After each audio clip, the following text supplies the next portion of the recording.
So here we are waiting for the grab to go to the MotoGP. Exciting stuff.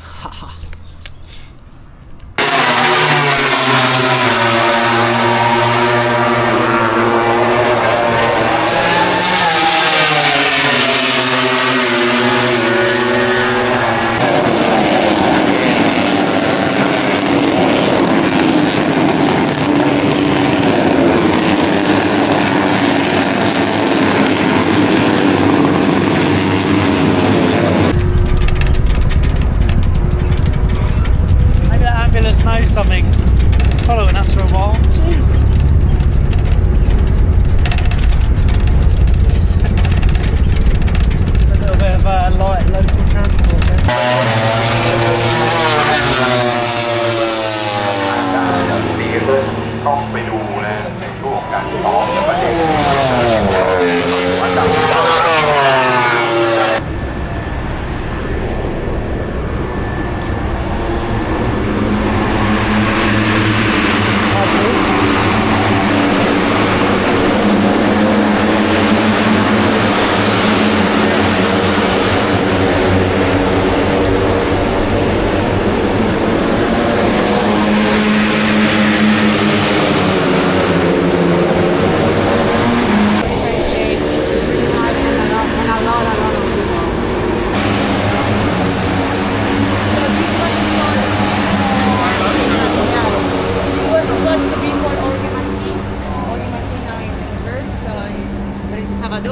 Oh yeah. It's phenomenal. Exactly.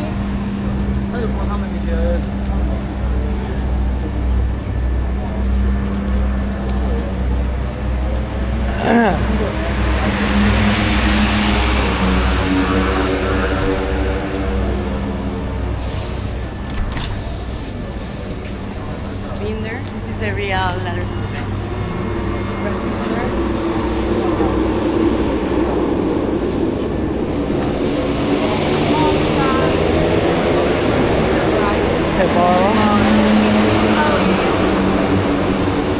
Going to the toilet.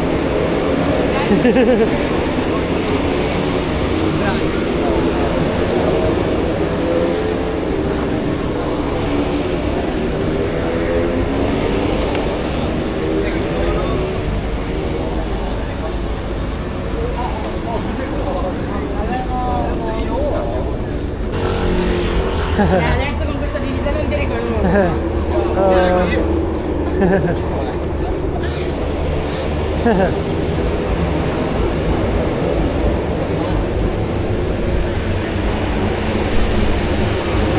So the helmet manufacturers here. Sometimes the people don't pay attention is there are a lot of things behind. So we are like a little village traveling all around the world, but it's not only related to bike and riders. One of the most important things, one of the most important things is safety. Sometimes we don't think about, but safety is the most important things we need to think about. And so we have a lot of brands like Pinstar, Dynis, HOA for the helmet, JC for the helmet as well. We have Ixon, so they always provide service here because if something happens, they are able to repair the leather suit. Or like now, you've seen Brad Bitter assistant brought here inside the leather suit. What they do, they are gonna clean, check and everything is fine, and then they have kind of machine where they put the leather suit inside and they can dry. We will check if we can see inside. Yeah. Jason, how are you? You can go to the very end so we don't disturb you. This one's nice. Welcome to, yes, we can make pictures to the suits, not to the sewing machine, please. Okay. Well, now just MotoGP finish, so our job here, when I don't know if you know Ixon we make garments for the street, for bikes, for racing, etc. We are one of the 3 top brands inside of the paddock. We have riders as Brad Binder, Miguel Oliveira, Alex Rins, Taka Nakagami, Aleix Espargaró. We have plenty in World Superbike, French Championship, British Championship. We are everywhere. So, okay, we have the garments for the streets that are developed from also the racing suits. So this suit you see here are made around 200 pieces of leather. The leather that they use is kangaroo leather because it's thinner, lighter, but more resistant of abrasion. And it's made 100% in France because we are a French brand. So here, for example, is the suit of Salvadori. He's replacing Jorge Martin. This is just the suit that comes from the box from Brad Binder. So he just remove it and he bring it here. So what we do here on my side is I just clean, deodorize, sanitize, and prepare the airbag and the sliders for the next session. And in case there is a crash, in the other side there is the technical side with this special machine that we are the only ones that we have it for overseas. What we do is just checking all the safety points. Stitch, we have to stitch something or repair. Sometimes it's just a small crash here or a small right here, so it can be painted and you don't feel the difference. Or she can really change one arm, one butt, so change the patches. Why?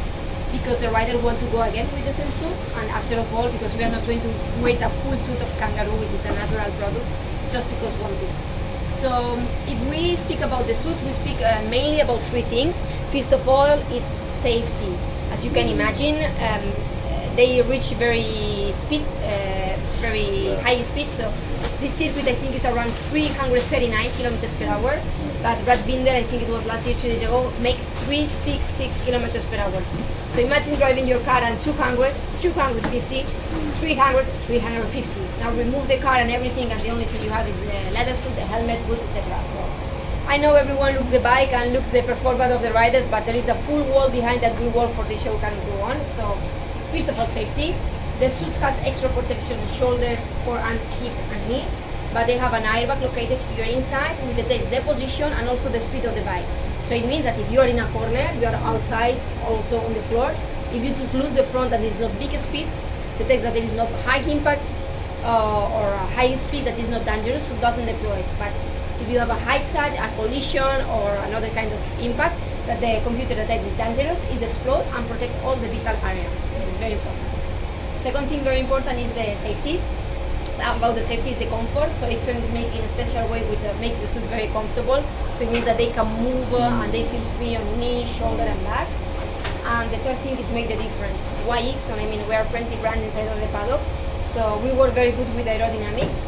And also about the weight, we are one of the lightest or the lightest suit inside of the paddock. So when you can have 1 kilo, 1.5 kilo less, it means a lot of MotoGP, but also in Moto2, which all the bikes are the same. So yeah, this is what we do here. I hope now you understand a bit more what's behind the scenes and push for each on riders to enjoy the weekends. Thank you. Thank you so much. Thank you. Thank you. Thank you. Thank you. See you later. See you later. Bye. Bye. Thank you very much. Bye-bye. Bye-bye. Thank you very much. Thank you so much. How the guys are working into fitting the tires. So all the teams have one bit. So each rider they have one technical tires, let's say. So he's the one that is bringing now here the tires. They check everything. They will fit all the tires and then they will come back to take the carry and bring it back to the garage. So you can see now everyone is coming. This is the perfect time that and those are the real tires, the one that they are using. So one of the most important things to know about it is each riders have maximum 22 tires per weekend, and they have to play with these 22 tires.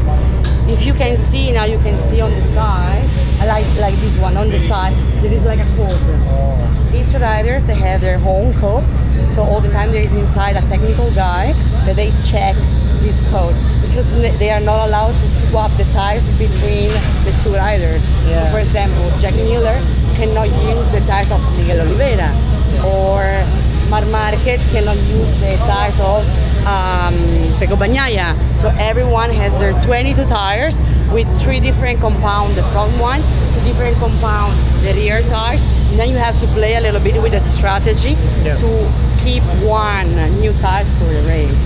So it gets like a little bit more complicated when they had last year the sprint race because they didn't change the number of tires, they keep the same. So of course with strategy talking, they changed completely everything. I mean, it was more the tires, but you've now got 2 races. Exactly. Yeah. And of course it's different. The piece that you have during the race is different. You are pushing for, even if it's 13 laps, it's different. Even if you are doing like one flying lap, to make the time, or you are just flying the bike. So it's completely different how they use it. So they are doing all the MotoGP and also Moto E, the electric bike. And then we're going to Yeah. the compete. Stanno. Moto 2. I know they've got like loads of stories Yeah. as well. Yeah. The bag they have all the time. Get through quite a lot of tyres. So here is basically similar to Michelin, but they serve here for Moto2 and Moto3. So there, how many tires there are. Even in the back side they have different things. Oh, you can see the back. Full of tires. They are doing a lot of things because it's 13 plus 15 years. 20 teams that have to provide tires given the amount of job they have. So they are Moto2 and Moto3. They are MotoGP. So tires is all the same for everyone. Yeah. Okay. So they don't have different brands. It's not like MotoGP, Michelin against Pirelli. No. MotoGP is Michelin. Moto2 and Moto3 are all Pirelli. So this is a clear thing that they don't have like an internal fight. Like no, they are using another kind of tire. No. The difference is how they decide, know which kind of compound they decide, if soft or medium, but all the rest they have the same tire. Yeah, yeah. We're gonna continue.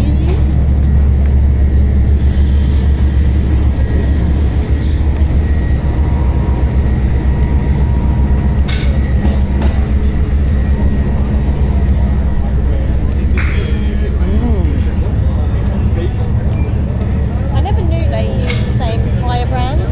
Yeah. You didn't know? No. I knew they changed the compounds, Yeah. but I just assumed that they just picked whatever tyre they thought would be best. Like yeah. brand-wise. Yeah, yeah. No, they decide to make it like a more Joe Roberts, Fair. more fair. At least these.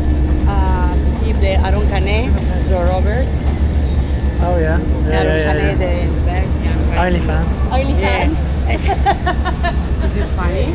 Yeah. So, Can't believe it's allowed. Yeah. So yes, basically they keep the same. The other important things to know is that for every GP we have different kind of compound. So the soft tires it's not soft tires same everywhere. same place, So yeah. like for example here we have a kind of soft tire, Yeah. medium tire, hard tire. When you go like next weekend in Argentina we have kind of different compound. And then for Le Mans we have a different compound because every track have like different characteristics. Different Yeah. characteristics. Yeah. So it's Different approach. exactly how they need, to let's say play the game. So Yeah. like for example, these we have always like really hot weather, hot temperature. So we need a stronger and harder tires compared to Le Mans. That usually is cold or Japan, where you Yeah. need a different kind of compound. So more like it suits the weather of that country. Is so the therefore weather it will usually be exactly different each day. is the weather, but it's also if like for example if they have a lot of long straight and the turn when is like a U-turn when they need to brake a lot, so there is a lot of demanding on the tires.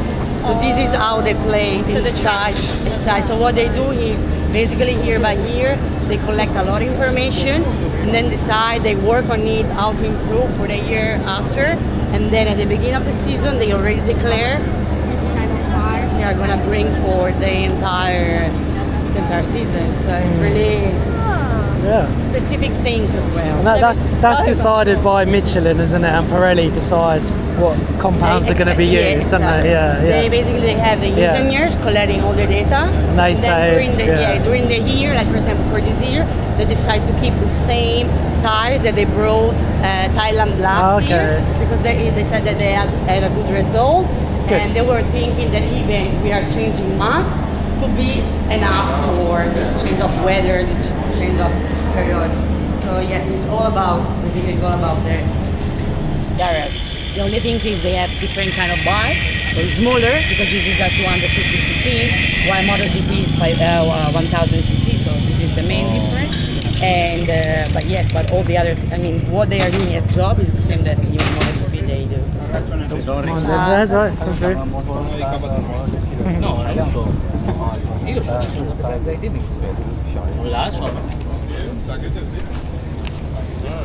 This is another Moto3 team, so you can see in the back now is the time when the riders are sitting with the engineers, checking a little bit, collecting, talking about data, where they can improve. We're checking also the data of other riders and see why they are going faster in one point. Now there is a new role since 2-3 years. Basically, we have one person. This is mostly in MotoGP. We have one person going into the track to go around to the track with a camera, and then they start to record, and then they put the units together, and they check, like for example, if you are going wide to a third, they say, so you can see like miles of those more slow, exactly. Then the rider can see and can try to improve and make a better time. There are a lot of things. Awesome. So we go back to here.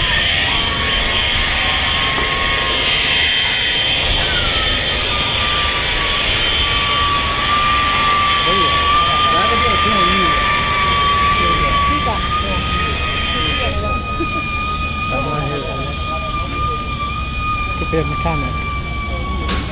I'm just cutting that bolt down with a grinder. Huh? Cutting that bolt down with a grinder. And trying to chamfer the edge off of the belt stamper. It worked, but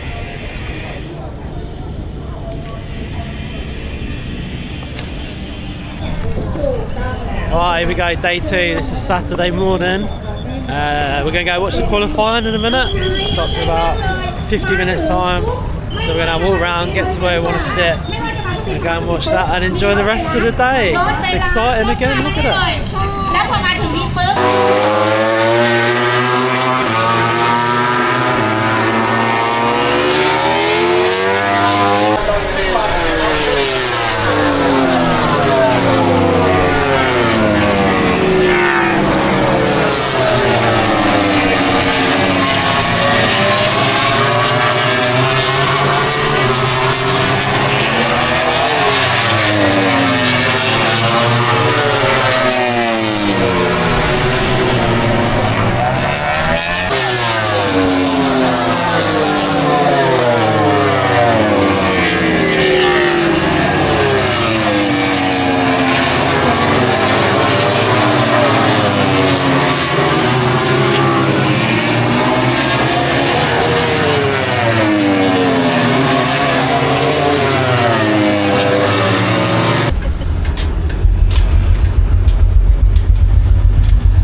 There's the Yamaha GP camp next to our hotel, next to the elephant. Right, here we go. It's Sunday, it's race day. Well, the proper race day. The sprint race was yesterday. And, well, Marc Marquez just absolutely hit it out of the park, didn't he? So it was a good day. But I tell you what, it's hotter today. It's like 38 degrees. It's kind of, it's like muggy. It's like a little bit cloudy. I don't know if you can see really on the camera, but if looking at the weather app, it said it's going to feel like 46. I'll tell you what, I think they're right. It is so hot. Stuff being a rider, getting on a bike, full set of levers, hot bike underneath you, heat coming off the track. Oh, it'd be hell, wouldn't it? So yeah, but there we go. So we're walking down to 7-Eleven now for breakfast / lunch. We're gonna have that, and then we get a Bolt or a Grab, one of the taxi companies. They'll pick us up. It's only about a 10-minute drive to the track anyway, so it's not very expensive. And then we'll go and see it for the day. And on our way back, we pick our washing up because we dropped that off yesterday. And then that'll be the day. So we'll join you again at the track and show you some more footage.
Hello, it's future me. I forgot to leave a review at the end of that video about what actually happened at the MotoGP, the track, the race and everything else. So yeah, we watched the second race from a different place, you can see. And of course, well, Marquez, like, sensational again. He won it comfortably. And if you've seen, like, this is a couple of weeks now, if you've seen the next race, he's done it. He's going to run away with the season, isn't he? Let's just face it. He is Marquez, isn't he? So yeah, it was great though. Great to watch. It was very hot. It was good 37, 38 degrees every day. It was hot for us. You imagine what it's like for the riders. But the track's really well sort of run. So when you turn up, you obviously go to where your sort of stadium bit is. We could sit in about 4 different stands, which was good. And all food and drink was so cheap. So they said they kept it cheap because obviously the locals, local people wouldn't be able to afford it. You'd get a beer, can of beer, less than £1. Yeah, amazing. And water was cheap. The food, again, that was a couple of quid for chicken. So we didn't even bother trying to eat too much before. We thought we can eat there, it's so cheap. So you didn't feel like every day you would go there and get mugged off, basically. You didn't feel like that at all. A bucket of beers like £5, so brilliant. So that was really, really good. So I'd definitely recommend, if you do get out to Thailand at the same time, to go there, because it's a really good event, don't cost too much, and really, really good. But yeah, let's see what happens for the rest of the season. I've got a prediction on Marquez, but I think everyone has, and we'll see how he gets on, but I think he's just going to run away with it. Also, just after this, there's a clip of the airport when we leave, and I've put it in to show you how amazing it looks. You'll see. But yeah, you come to Thailand because it's absolutely amazing. All the infrastructure is so good. But yeah, have a look at that. And then after MotoGP, we go to, where do we go? Yeah, back to Vietnam, and you'll see the second part of that. In a later video. So keep an eye out for that.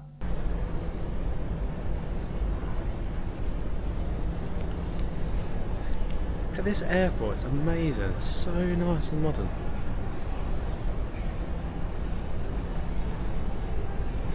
There's Shani.